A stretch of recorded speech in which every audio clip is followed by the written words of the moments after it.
Hey everyone, welcome to another episode of Gradient Events. I'm your host, Delaney Hall. Happy to be back with you for another week of some incredible festivals going on in the area. I know last week was a big one for the Second Street Festival. There was a lot going on. This is another big weekend for RVA. It is the start of the Richmond Folk Festival. It is back at Richmond's riverfront starting tomorrow. It runs through Sunday. I want to bring in some photos from last year. They expect a lot of people. And when I say a lot of people, if not over 100,000 people come to this every year. It is 3 days long, so Friday to Sunday down. This is on Browns Island, but it kind of spans across the riverfront. So from 2nd to 7th Streets and then Bird Street all the way down to the James. So that's Browns Island, that's your Civil War Museum, and that's also Tredegar Street. So basically all the areas around Browns Island are going to be blocked off for this festival. As far as times, 6:30 to 10 tomorrow. 12 to 9:30 on Saturday, and 12 to 6 on Sunday. But what is the Folk Festival? If you've never been, you can find more than 30 musical acts and performers from across the country and the nation, across 6 different stages. There's going to be food, there's going to be vendors, all kinds of things. And when we say there's a variety, it is a true variety. I just literally wrote down some of the different acts that will be there. Bluegrass, Hawaiian, falsetto singing. I think I said that right. Blues, Armenian, country, R&B. They have truly found something and representation, it seems like, from across the entire country, which is pretty cool. Another cool part of their website is if you go to their website, this is richmondfolkfestival.org, they have every artist who is performing, a little background about them. You can click on anyone that you're interested in. It gives you a full background of them, where they're from, and then you can actually listen to some of their music or acts. Which is pretty cool. It is a true variety. It is a great time. So they also have on this website. Again, this is just the Richmond Folk Festival website. You could spend like hours here. The schedule is on here as well. If you want to find a certain band that's performing at a certain time, you can check that out. But sounds like they rotate through them pretty quickly. There's also a site map if you're interested where things are. I think you can kind of figure it out. It's all in the same pretty much area. It is free. The tricky part sometimes is parking around this area just because there's so many people. So there is off-site parking available at Dogwood Dell on Saturday and Sunday only. The bus will take you to and from the corner of Bird and 2nd Streets. It runs every 30 minutes. On Saturday, getting out of breath, y'all. It's baby.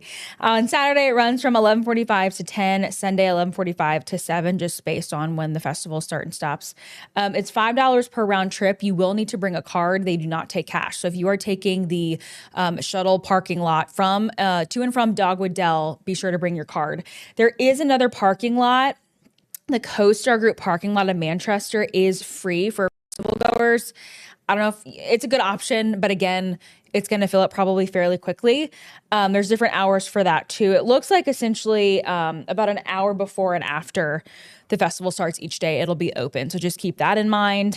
There's also other parking spots in like Manchester and pay to park lots. Just have a plan. If you can ride share, I highly suggest doing that. Just because you never know the situation, but they have tried their best. And again, that satellite parking is available at Dogwood Dell on Saturday and Sunday. But that is the Folk Festival. It should be an incredible time. Our friends over at Venture Richmond have been working extremely hard on putting this. This is like one of Virginia's largest festivals. Not even just the city, but the state. A lot of people come out. And I think this is actually a branch of a national folk festival that is held every year. And they kind of brought it to Richmond. And 21 years later, it's still here, which is pretty cool. Also, there's a marketplace, family area you can shop around. Pretty cool. Love it.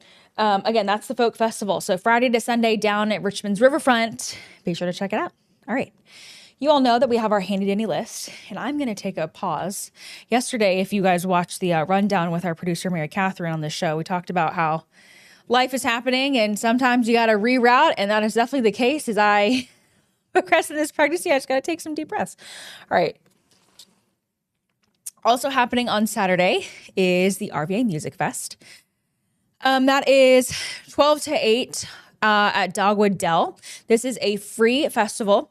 The organizers call it Richmond's biggest indie art festival, which is pretty fun. So what's different about this is actually being held to honor someone very special to the Richmond community.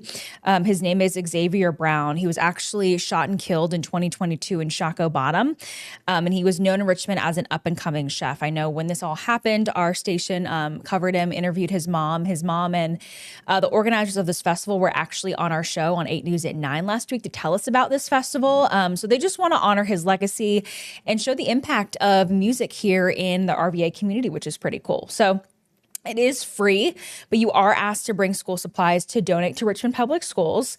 A cool part about this, it kind of sets itself apart from other music festivals, is there's a pitch competition for small businesses called Pitch RVA. So local business owners can win a $500 grant to support their projects. That begins at noon, and funding will be awarded during the actual festival. So if you won, you will know it, which is pretty cool. The musical performances start at 2:00, and Jasmine, who came in last week during the show, made it very clear that these are family-friendly, clean versions of the song. So your kids are going to be fine. They actually welcome kids. There is a kids corner with a petting zoo, bounce house, face painting, sweet treats. So this is really tailored to be family-friendly, and of course honoring someone that we lost very early in the Richmond community, and of course, such celebrating music. So that is the RVA Music Fest. Again, that's 12 to 8 on Saturday at Dogwood Dell. Free admission, but be sure to bring those school supplies for Richmond Public Schools. And I believe, too, on the Eventbrite page, they have a list of specific items that would be helpful. Clear backpacks, markers, pencils, crayons, binders, clothing, tissues. It kind of goes on and on. But if you want to be really mindful about what you bring, that's a good resource to try to see, what they need, which is pretty cool. All right, that's the RVA Music Fest. The Virginia Vines Wine Festival on Saturday, that is happening at the Virginia Museum of History and Culture. Now, this starts at 6. There was a VIP section that was new this year. It's actually sold out. So I was going to talk about that, but I can't because it's sold out now, which is a good thing because people are excited about this Vines Festival. So essentially, you need to be at least 21 years old to go into the event itself. While the sold out is done, you can still get normal tickets. So that and the VIP really gave you early access, I believe, and like special voting privileges, but the normal tickets are still available. So tickets include samples from the participating wineries. You get a tasting glass, live music and food, different demonstrations. Historic gardening experts from Monticello will be there, and access to the museum's new exhibit called Give Me Liberty, which I actually did a story on when it opened. It kind of talks about Virginia's role in the founding of our country, which is pretty cool. So for members of the museum, tickets will cost you $40, $45 if you're not a member. If you're a designated driver, so if you're coming but not planning to partake in the libations, $12. And you can buy this all on the Virginia Museum of History and Culture website. I'll bring up my browser here. Again, VIP sold out, wah wah, but people are excited about it.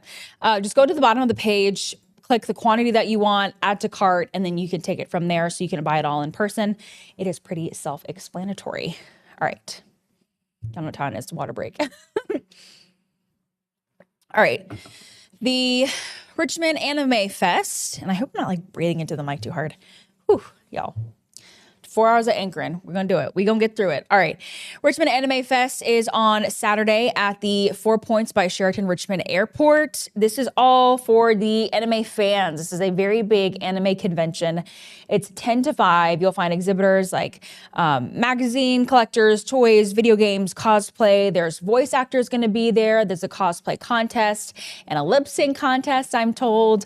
So there's a lot to check out there. Admission is $20. Kids under 11 are free. So that's the Richmond Anime Fest. I know that was short and sweet, but I believe you can buy tickets at the door at $20 as well. Yeah, should be good there. So the Fall Pet Fair,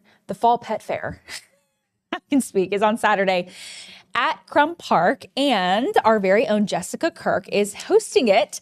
You guys may have heard her talk about this at the end of Good Morning Richmond this morning. She's very excited to host this, and she says her dog Butter will be there in a costume. So y'all gotta let me know what costume he shows up in. Because I want to see Butter in a costume, but I can't go. But so that's Saturday at Crumb Park in Glen Allen from 11 to 3. It's hosted by Pet Memorial Parks, LLC. So this is truly a one-of-a-kind fair for your pet. But of course, humans, you need to come to take care of said pet. You'll find games, activities, contests, food, music, and vendors. And your dog or pet can actually get tickets, like a real fair, to participate in said activities. So tickets to participate in each event are around $2. Entry to the actual fair is free. So you don't need anything to get in, but if you want your dog to participate in certain activities there, you be sure to bring some extra cash with you or your card, just because you're going to be paying an extra fee. And again, this is all to benefit Pet Memorial Parks, LLC. I believe this is their second annual one.